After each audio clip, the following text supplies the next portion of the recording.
Fala galera, seja bem-vindo para mais um vídeo. Nessa aula a gente vai dar continuidade à construção da nossa API com Node.js.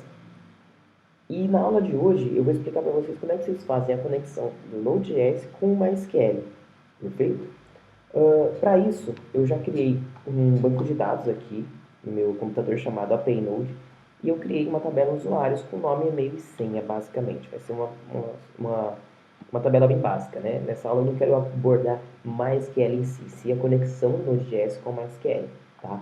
Para emular o MySQL na minha máquina, eu estou usando o MySQL Database, eu estou usando o Zen, tá? Você pode instalar o MySQL direto, pode estar usando o Docker, do jeito que vocês acharem melhor. Eu estou fazendo com o Zen. Para poder configurar o nosso Node.js, primeiro eu tenho que instalar a dependência do MySQL. Como é que eu faço isso? Abrindo meu terminal, usando o npm, eu vou dar um npm install, né? Claro, vou navegar primeiro até a pasta do meu projeto, vou dar um npm install, o nome da dependência, né, que é MySQL2, --save. Eu já tenho instalado aqui, eu já instalei antes, certo? Instalando essa dependência aqui, nós vamos fazer a primeira configuração, né, com o MySQL. Como é que eu faço essa configuração? Eu já abri aqui o projeto, né, esse projeto estava anterior. Eu vou apagar todas as rotas, né, que a gente vai criar rotas novas a partir de agora. E a primeira coisa que eu vou fazer, eu vou criar uma pasta nova aqui chamada config, onde vai estar armazenado todas as configurações do nosso MySQL. E vou criar uma pasta, um arquivo chamado db.js. E aqui vai estar configurado o nosso MySQL. Como é que eu configuro o MySQL? É bem fácil, tá? Primeiro eu vou importar aquela dependência que a gente acabou de baixar, né? Fazendo mysql2/promise, simples. E aí eu vou fazer a conexão utilizando um create pool, a função chamada create pool do MySQL2. Como é que funciona essa função? Primeiro eu vou criar uma variável chamada pool, né, que vai ser a nossa variável de conexão. Eu vou chamar o mysql.createPool, eu vou abrir e fechar parênteses, e aqui eu vou passar um JSON. Esse JSON vai ter alguns dados. Quais são esses dados? O primeiro é host, o segundo é o nosso usuário, o terceiro é a senha do nosso banco de dados, e o quarto é o nome do banco de dados em si. Perfeito? Então o primeiro dado aqui nosso vai ser local, que vai ser localhost, o usuário é root, a senha é vazia e o banco de dados é API Node. Ou seja, eu baixei o MySQL na minha máquina e não troquei a senha do MySQL, nada disso, deixei tudo cru do jeito que ele vem. Então ele vem com o usuário root e a senha zerada. Se você alterou na sua máquina, basta colocar o usuário certo e a senha que você configurou.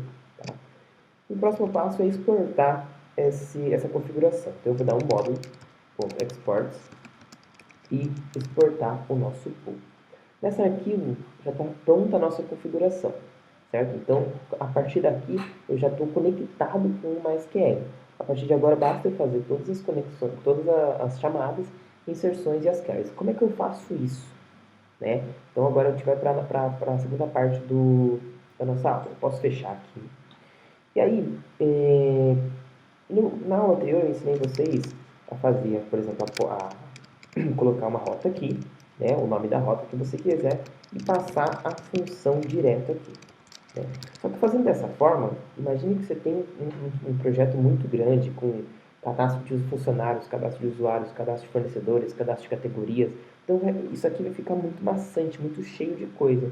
Então, como é que normalmente eu faço? A gente pode separar essa função, colocar em lugares diferentes. Como eu faço isso? Vou apagar essa nossa rota, primeira coisa que eu vou fazer. E eu normalmente crio uma pasta aqui chamada controllers, que são os nossos controladores. Aí dentro desses controllers vão ter vários arquivos e cada um desses arquivos vai pertencer a um tipo de inserção, um tipo de controlador. Por exemplo, como eu crio nossa tabela usuários, eu vou criar um controller de usuário. Então eu vou criar aqui uma pasta chamada controller users, né? .js. E nesse controlador, o que eu tenho que fazer para configurar o nosso banco de dados? Primeiro eu tenho que importar a nossa configuração, né, o nosso db.js. Como é que eu faço isso? Eu dou um const, vou chamar de db, vou dar um require nele. Tá? Onde está esse arquivo? Veja que a gente está aqui dentro a gente está nessa pasta, nesse arquivo, então eu tenho que voltar uma pasta, entrar no config e ir em db.js. Então eu tenho que voltar uma pasta, ir no config, e chamar o db.js. Eu não preciso colocar o .js porque o Node ele já completa sozinho para mim. E agora eu vou exportar as minhas funções para fora. Por quê? Porque ainda no index eu simplesmente importo essas funções. Vocês vão entender melhor. Eu vou dar um módulo .export, certo? E esse módulo vai receber um JSON com as nossas funções. Então, por exemplo, se eu tenho uma função chamada insert aqui e passar o rec e o ref, né, que é a requisição e a resposta da requisição, aqui no nosso arquivo das rotas, eu posso criar, por exemplo, aqui ó, as rotas do usuário, certo? E eu posso primeiro, antes de tudo, né, importar o nosso controller que a gente acabou de criar. Então eu vou chamar de controller users e eu vou dar um require nele. Então é ponto barra, né, ele está na pasta atual que a gente está, atual as aspas, ponto barra controllers barra controller users, certo? Eu não preciso colocar o ponto .js porque o Node ele já autocompleta para mim. Então o próximo passo é criar a nossa rota. Então eu vou criar uma rota, a primeira rota que eu vou criar vai ser a post, ela vai ser um insert, tá? Ela vai inserir o nosso usuário. E aí eu simplesmente chamo essa constante, ponto, o nome da nossa função, insert. Você vê que o IntelliSense do Visual Studio, ele até completa para mim aqui o nome das funções. Se tivesse mais que uma, ele ia aparecer aqui. Insert é o nome da nossa função.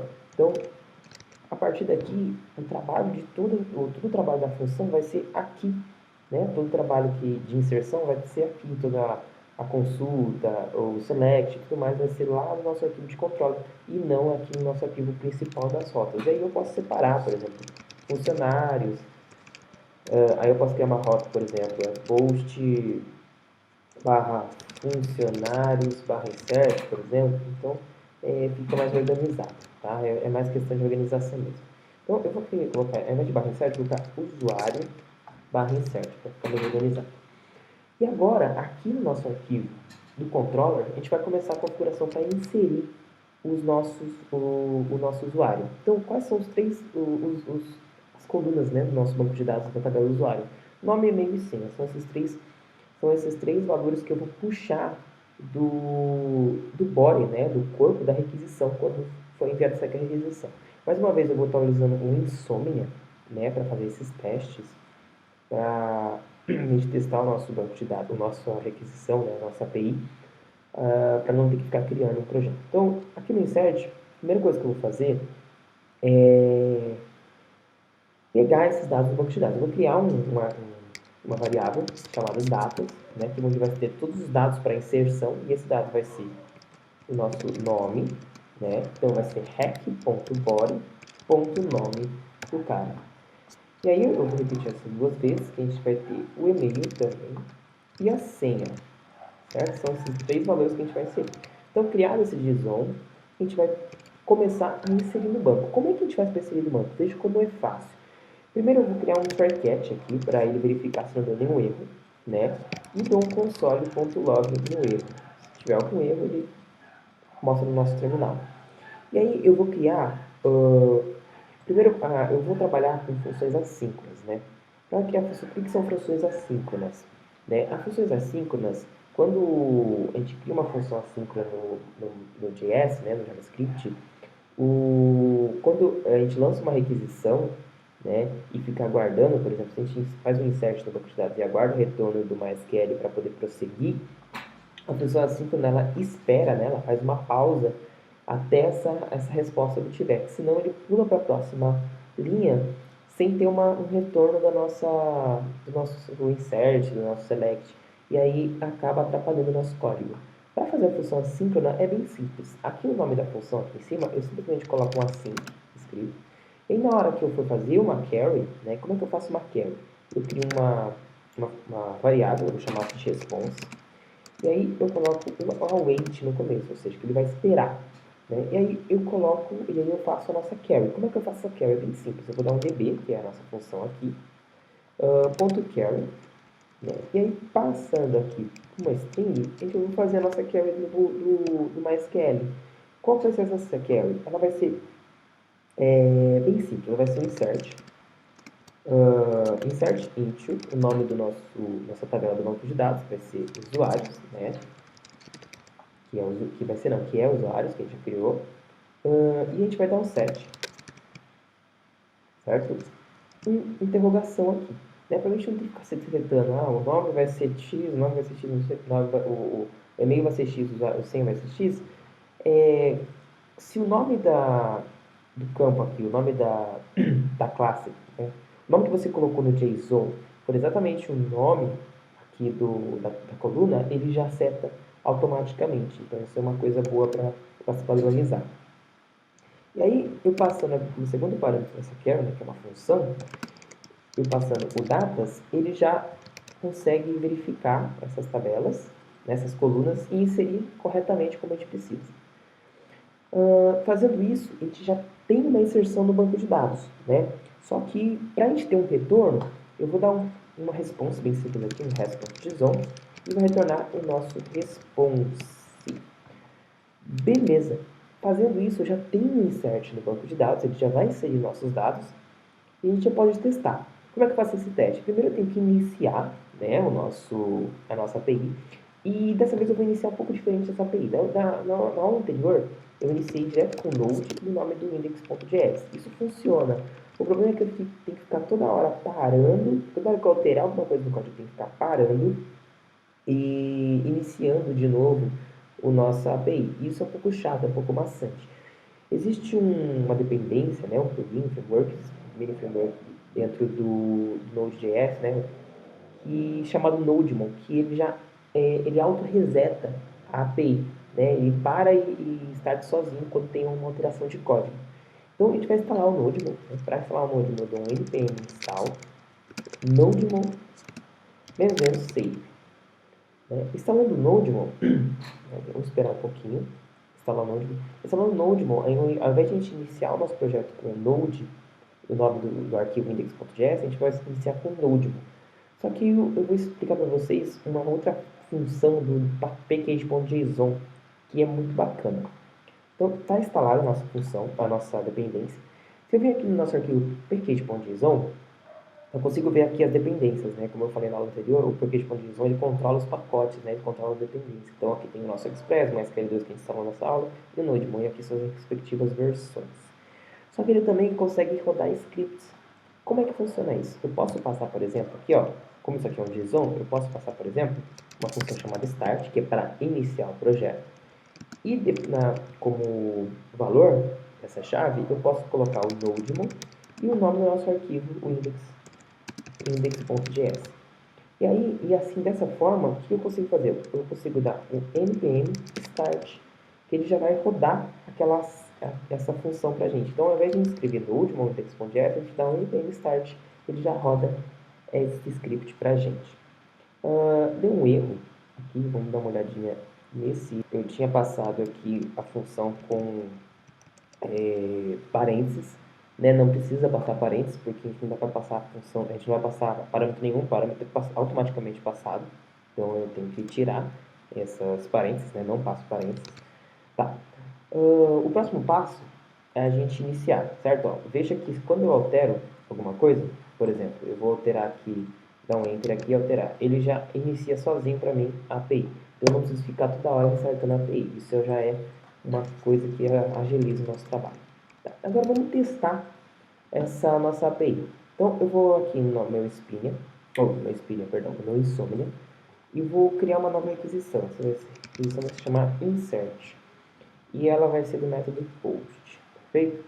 E como body dela, ele vai passar um JSON. Né? Lembra que ele vai estar lendo um JSON aqui, rec.body nome. E esse JSON vai ser exatamente igual a esse aqui, ó, nome, e-mail e senha, certo? Como é que eu faço para passar esses parâmetros? Primeiro eu tenho que pegar a nossa URL, né? Que é localhost. Vou copiar nessa outra requisição que a gente fez. Que vai ser usuário, né? O nome da nossa rota é usuário barra insert, né? Vou copiar aqui para ficar mais prático, para não ter erro. E aí, aqui no corpo da requisição, eu vou passar o nome, vou colocar meu nome, vou colocar João, certo? Eu vou colocar um e-mail, vou colocar joão@gmail.com e a senha eu vou colocar 1, 2, 3, 4, certo? vamos inserir, né? Vamos enviar essa requisição para ver o que acontece, certo? O que ele retornou para a gente aqui? Ele retornou algumas coisas do MySQL2, que é da dependência, né? Dessa dependência que a gente configurou, que são as fields count, né? A contagem de fields, né? De retorno que teve, quantas linhas foram afetadas nesse insert, no caso uma, qual é o ID do insert, né? Que é esse ID que salva aqui, então é o ID 1. Se eu tiver alguma informação, algum erro, alguma coisa, mostra aqui. Server status, o 2 quer dizer sucesso, e o warning status, se tiver algum perigo, alguma coisa, algum erro, né? Ele retorna o status aqui. Se o server status for igual a 2, quer dizer que ele está tudo ok, que seria o normal. Então, se a gente vir aqui no nosso banco de dados e atualizar, eu já tenho aqui os dados inseridos perfeitamente. Então, eu vou até inserir mais um outro aqui, por exemplo, o Fernando, né? Eu vou colocar aqui fernando@gmail e colocar a senha dele 25456. Inserindo ele, eu tenho aqui o insert ID 2, server status 2. Se eu atualizar, ele me dá aqui o segundo dado. Certo? A gente já tem uma inserção e agora a gente vai fazer um update. Né? O update é um pouquinho diferente, né?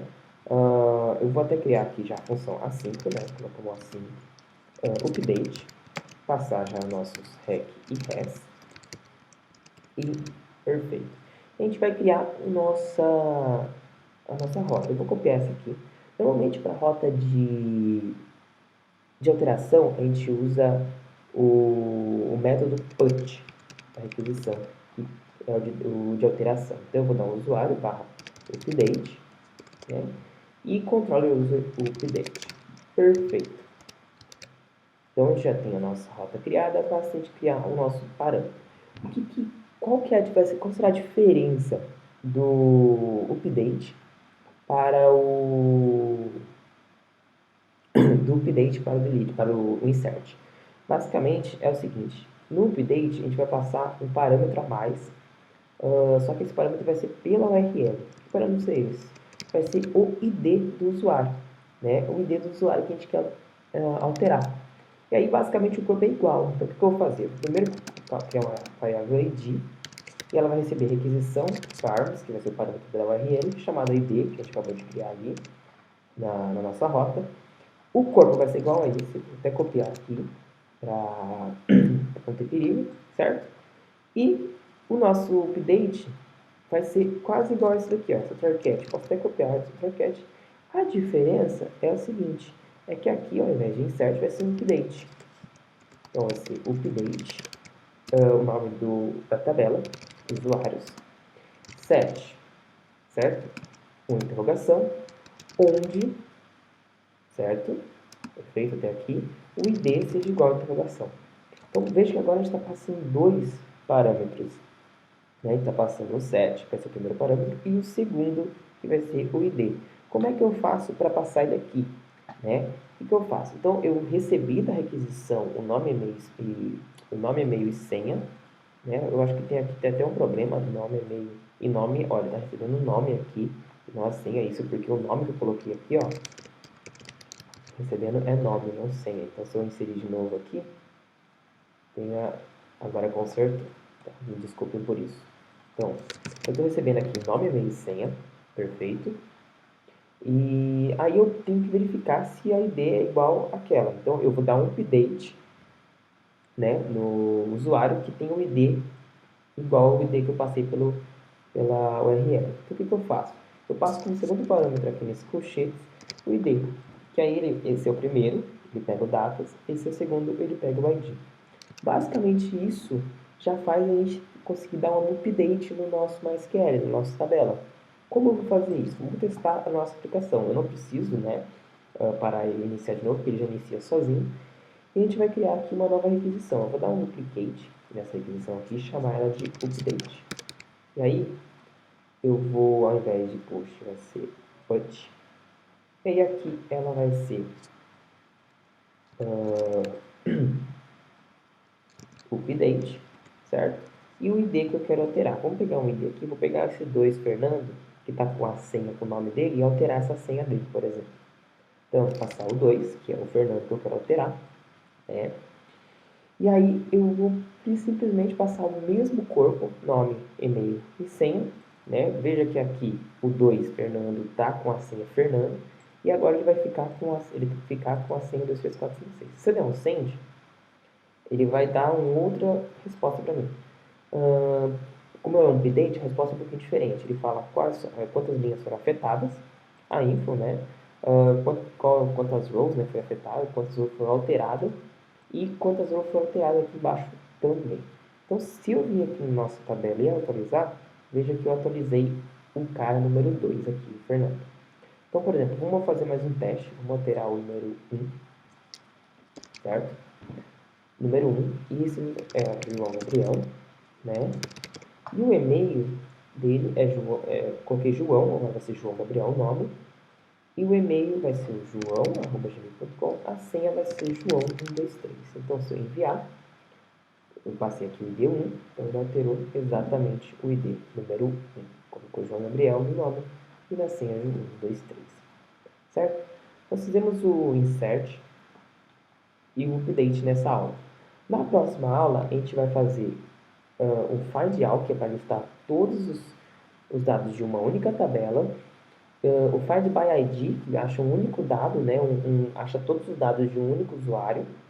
E o delete, que é para deletar o usuário, certo? Espero que vocês tenham gostado da aula de hoje. Se inscrevam-se no canal, ativem o sininho aí. Se vocês quiserem mais cursos como esse, dá um curtir aí, dá um tapa no dedão.